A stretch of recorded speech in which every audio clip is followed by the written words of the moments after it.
देश का हर नागरिक चाहेगा कि जिसने इस तरह की कॉन्स्पिरेसी करके हमारे देश के अंदर अटैक किया आतंकवादियों, जिसकी वजह से मासूम लोगों की जानें चलेगी, सिपाही, बहादुर सिपाही हमारे जो थे पुलिस वाले, उनकी जानें चलेगी, तो ऐसे इंसान को फांसी से कम सजा मिलनी ही नहीं चाहिए। देखिए, 26/11 का जो आतंकवादी हमला मुंबई शहर पे हुआ, वो देश दुनिया कभी नहीं भूलेगी। और ये जितनी इसकी निंदा करो कम है। ये एक ऐसा आतंकवादी हमला था जो हम तो यहाँ रहते हैं, हमने देखा था कि कितने मासूमों की इस हमले में जान ले गए। तो इसके जो भी परपेट्रेटर्स थे, क्राइम के कॉन्स्पिरेटर्स थे, इन तमाम को सख्त सजा मिलना ही चाहिए। और हमने देखा है इसमें अजमल कसब को, जिसको अरेस्ट किया था, जिसके ऊपर, जिस हमले के अंदर हमारे बहादुर सिपाही सालस्कर साहब, हेमंत करकरे साहब, ओम्बले साहब, उनको शहीद कर दिया गया है हमले में। तो जैसे अजमल कसब को पकड़ाया, उनका ट्रायल चला, उनको फांसी दी गई, और यकीन माने देश का कोई भी इंसान ने किसी कीमत पे किसी भी तरह से इनको समर्थन नहीं किया, सबने इसकी निंदा की। और जब अजमल कसब को फांसी की सजा दी तो मुसलमानों ने उनको कब्रिस्तान में दफनाने के लिए जगह भी नहीं दी। ये भी हमने देखा। तो हम भी चाहेंगे, अभी आ रहा है थाहूर राणा, मास्टरमाइंड है। एक हेडली भी था जो भी अमेरिका के अंदर है, और सुनने में आ रहा है, जो मैं पढ़ रहा हूँ आपके माध्यम से, वो लग रहा है कि वो वहाँ पर इन्फॉर्मर बन गया है ड्रग्स एजेंसी का, तो वहां पे बैठा हुआ है, उसने तो गुनाह कबूल किया है। तो ऐसे लोगों को लाया जाए, और थाहूर राणा को जरूर लाना चाहिए, यहाँ पे ट्रायल चलाना चाहिए फास्ट ट्रैक कोर्ट में, और जो भी एजेंसी से जो केस चला रही है उनको सख्त से सख्त सजा दे। और इस केस, इसके अंदर तो अरेस्ट ऑफ रेयर केस था, तो अरेस्ट ऑफ रेयर केस के अंदर कम से कम सजाई होती है फांसी की, तो इनको भी फांसी की सजा दे सरकार, ऐसी हम बोलना चाहते हैं। बिल्कुल, देश का हर नागरिक चाहेगा कि जिसने इस तरह की कॉन्स्पिरेसी करके हमारे देश के अंदर अटैक किया आतंकवादियों, जिसकी वजह से मासूम लोगों की जानें चलेगी, सिपाही, बहादुर सिपाही हमारे जो थे पुलिस वाले, उनकी जानें चलेगी, तो ऐसे इंसान को फांसी से कम सजा मिलनी ही नहीं चाहिए, और कोर्ट कचहरी के जरिए ये होना चाहिए। देखिए, हम तो पहले दिन से बोल रहे हैं कि वक्फ का जो ये कानून सरकार ने लाई है, ये पर से इलीगल है, ये अनकॉन्स्टिट्यूशनल है, ये वायलेशन ऑफ आर्टिकल 14, 24, 25, 26 संविधान का है। हमारी पर्सनल रिलीजन प्रैक्टिस, जो हर इंसान को रिलीजन प्रैक्टिस करने का अधिकार है, उसमें सरकार कैसा हस्तक्षेप कर सकती है? ये तो उसमें इंटरफेरेंस कर रहे। ये इक्वालिटी का वायलेंस है। हिंदू एंडोमेंट बोर्ड में आप नहीं रख सकते किसी बार वाले को, मगर वक्फ के अंदर आप जो मुसलमानों की जगह है उसमें आप हिंदुओं को डालना चाह रहे हो। और काफी सारी चीजें, इसके ऊपर पिटीशन भी दायर की है सुप्रीम कोर्ट में इस काले कानून के खिलाफ। हमारे पार्टी प्रेसिडेंट ने भी इस काले कानून के खिलाफ सुप्रीम कोर्ट में पिटीशन दायर की है, और पिटीशन की सुनवाई अभी होनी है, 16 तारीख को रखा हुआ है सुनवाई के लिए। और मुस्लिम पर्सनल लॉ बोर्ड ने जैसा कहा है कि देश भर में एहतजाज करेंगे, प्रोटेस्ट करेंगे संवैधानिक तौर से, तो प्रोटेस्ट करेंगे। बिल्कुल, मैं भी करूंगा प्रोटेस्ट, संविधान के दायरे में रहकर पूरे फोर्स में प्रोटेस्ट करेंगे कि बीजेपी सरकार ये काले कानून को वापस ले। हाँ, वायलेंस नहीं होना चाहिए। कि वायलेंस का हम कंडेम करते हैं, किसी को कायदा कानून अपने हाथ में लेने का अधिकार नहीं है। पीसफुल प्रोटेस्ट करिए। और प्रोटेस्ट, देखिए, फार्मर किसानों ने भी प्रोटेस्ट किया था, सरकार को तीनों बिल वापस लेने पड़े। तो हमको यकीन है कि ये जो काला कानून है, इसमें सुप्रीम कोर्ट भी सरकार हमारे फेवर में ऑर्डर देगा, और सरकार को तीनों जो ये वक्फ अमेंडमेंट एक्ट बनाया है, रिपील होगा ये वाला। मुंबई में 26/11 को हुए हमले का मास्टरमाइंड तहव्वुर हुसैन राणा, जिसे अमेरिका से प्रत्यर्पित करके लाया गया, आज उसे एनआईए की special court Patiala house court में पेश किया गया, और फिलहाल उसे 18 दिन की एनआईए की कस्टडी में भेजा जा रहा है, जहां पर एनआईए उससे पूछताछ करेगी।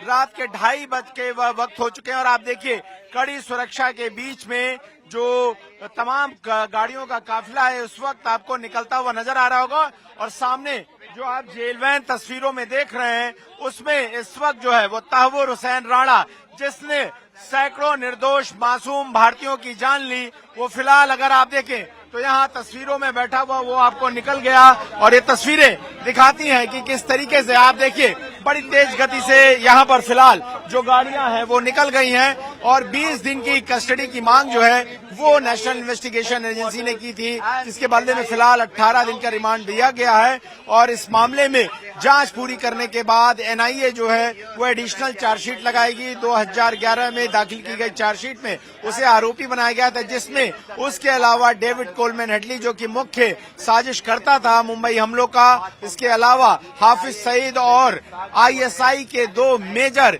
जिन्होंने 26/11 के हमलों को लेकर कोऑर्डिनेशन किया था पाकिस्तान में बैठकर, उन उन सभी के खिलाफ तमाम रात जो है वो तहव्वुर हुसैन राणा जो है वो उगलेगा। लेकिन फिलहाल सबसे बड़ी खबर रात के 2:30 बजे अब पटियाला हाउस कोर्ट से तहव्वुर हुसैन राणा को कड़ी सुरक्षा के बीच में एनआईए ले जाया गया है, जहां पर उससे अब पूछताछ का एक लंबा दौर शुरू होगा। तहव्वुर हुसैन राणा को एनआईए की 18 दिन की कस्टडी में भेज दिया गया है। आज पहले दिन उसकी पेशी के बाद उसके लिए लीगल एड काउंसिल जो है वो दिए गए थे और ये भारतीय न्याय व्यवस्था का एक तरीका है कि अगर किसी आरोपी को रिप्रेजेंट करने के लिए कोई वकील ना हो तो उसे वकील दिया जाता है और वो वकील हमारे साथ मौजूद हैं। सर, आज तहव्वुर हुसैन राणा को कितने दिनों की कस्टडी में भेजा गया और एनआईए की डिमांड क्या थी? एनआईए की डिमांड 20 दिन की पुलिस कस्टडी की थी। आज कोर्ट ने काफी विमर्श करके उन्हें 18 दिन की पुलिस कस्टडी ग्रांट करी है। तो अब एनआईए बाकी इन्वेस्टिगेशन करेंगी एंड फिर देखते हैं 18 दिन के बाद जब उन्हें प्रोड्यूस किया जाएगा तो फिर नेक्स्ट स्टेप्स क्या होंगे। एक सवाल यहाँ पर लोगों के मन में उठता है, क्योंकि पब्लिक आउटरीच बहुत बड़ी चीज होती है। लोगों को लगता है कि एक आतंकी जिसने साजिश की, तो हमारी न्याय व्यवस्था किसी एक ऐसे आरोपी को जिसपे आतंकवाद के भी आरोप हैं उसे इस तरह की न्याय सुविधाएं क्यों प्रदान करती? इस पर आप क्या कहेंगे? क्या इसके लिए कानून है? देखिए, कानून जो है वो तो काफी स्पष्ट है। कोई भी आरोपी जो जुडिशियल कस्टडी या पुलिस कस्टडी में है उसे निःशुल्क कानूनी सहायता दी जाती है डीएलएसए की तरफ से। और इस केस में जैसे मैं आज एक रिमांड एडवोकेट की तरह पेश हुआ कोर्ट में, क्योंकि ये रिमांड प्रोसीडिंग्स थी। और जनरली भी और भी केसेस हैं जिसमें टेररिस्ट्स इन्वॉल्व हैं, यूएपीए के मैटर्स हैं, एनआईए के मैटर्स हैं, जिसमें उन्हें भी लीगल एड काउंसिल्स दिए जाते हैं। तो ये एक सिस्टम का एक सेटअप है एंड इसमें कोई भी स्पेशल चीज नहीं हुई है आज कि ये एक अलग कोई टेररिस्ट हो। इसे एक नॉर्मल अक्यूज की तरह ट्रीट किया गया है और क्योंकि उनके पास अपना कोई काउंसिल नहीं था आज, तो इसीलिए डीएलएसए की तरफ से एक लीगल एड काउंसिल प्रोवाइड किया गया। क्या एक चर्चा होती है कि जो यूएपीए के मैटर होते हैं वो एक इन कैमरा प्रोसीडिंग होते हैं जिसमें आम लोग ओपन कोर्ट की तरह नहीं जा सकते। क्या ये सुनवाई भी उसी तरह की थी? क्योंकि आम दर्शक इस केस को लेकर काफी चीजें जानना चाहते हैं, उत्सुक है। क्या इसकी प्रोसीडिंग का तरीका होता है? आज की हियरिंग तो इन कैमरा थी। मेरे ख्याल से ये एनआईए की तरफ से ही शायद रिक्वेस्ट होगी और इसीलिए शायद बाकी नॉर्मल आम जनता को अंदर परमिट नहीं किया गया। अब देखें अब नेक्स्ट डेट पे क्या डायरेक्शंस रहती हैं। हमने देखा है कि बहुत सारे ऐसे दुर्दांत अपराधी या लोग जिनको सुरक्षा का खतरा है उन्हें अमूमन वीडियो कॉन्फ्रेंसिंग के जरिए पेश कर दिया जाता है। क्या तहव्वुर राणा के मामले में भी क्या अगली पेशी को लेकर इस तरह की कोई बातें कोर्ट की तरफ से रखी गई हैं? इस हियरिंग पे तो ऐसी कोई डायरेक्शन नहीं है, लेकिन अगर बीच में कुछ चेंज होता है तो हो भी सकता है कोई एप्लीकेशन मूव हो, लेकिन एज ऑफ नाउ तो उसकी फिजिकल अपीयरेंस ही होगी अगली डेट पे। इसके अलावा आरोपी की राणा की मेडिकल कंडीशन या इसको लेकर भी कोर्ट ने कोई स्पेसिफिक ऑर्डर जो है वो दिए हों? मेडिकल को लेकर इतना तो जरूर कहा है कि उनके रेगुलर मेडिकल चेकअप्स होंगे और कॉम्प्रिहेंसिव मेडिकल टेस्ट होगा जब उन्हें कस्टडी में लिया जाएगा और अगले तारीख से पहले जब उन्हें कोर्ट में प्रोड्यूस किया जाएगा। उसके बीच में उनकी कोई भी अगर मेडिकल रिक्वायरमेंट्स हैं तो उनको जेल प्रोसीजर्स के हिसाब से ट्रीट किया जाएगा जैसे भी है। आखिरी में एक सवाल पूछना चाहूंगा, चूंकि सवाल होते हैं, इन कैमरा प्रोसीडिंग थी, क्या इस पूरी सुनवाई के दौरान तहव्वुर हुसैन राणा ने अपनी तरफ से कोई अपना पक्ष रखा या कुछ बात कही क्या? जी, कोर्ट की स्पेसिफिक डायरेक्शंस हैं कि मैं अक्यूज के बारे में या इस केस के बारे में ज्यादा डाइवल्ज नहीं कर सकता, तो इस सवाल का मैं जवाब नहीं दे पाऊंगा। बहुत बहुत शुक्रिया हमसे बात करने के लिए। तो भारतीय न्याय व्यवस्था और न्याय पद्धति का पालन करते हुए, ये जानते हुए कि एक आतंकी के आतंक के आरोप में एक व्यक्ति को जो है वो दूसरे देश से प्रत्यार्पित करके लाया जा रहा है, उसके बावजूद उसको रिप्रेजेंट करने के लिए एक डीएलएसए की तरफ से जो है लीगल एड काउंसिल जो है वो दिए गए थे और आज एज ए रिमांड एडवोकेट जो है वो पेश हुए और फिलहाल जो है तहव्वुर हुसैन राणा को 18 दिनों की एनआईए की कस्टडी में भेज दिया गया, जहां उससे पूछताछ कर अगली तारीख पे पेश किया जाएगा।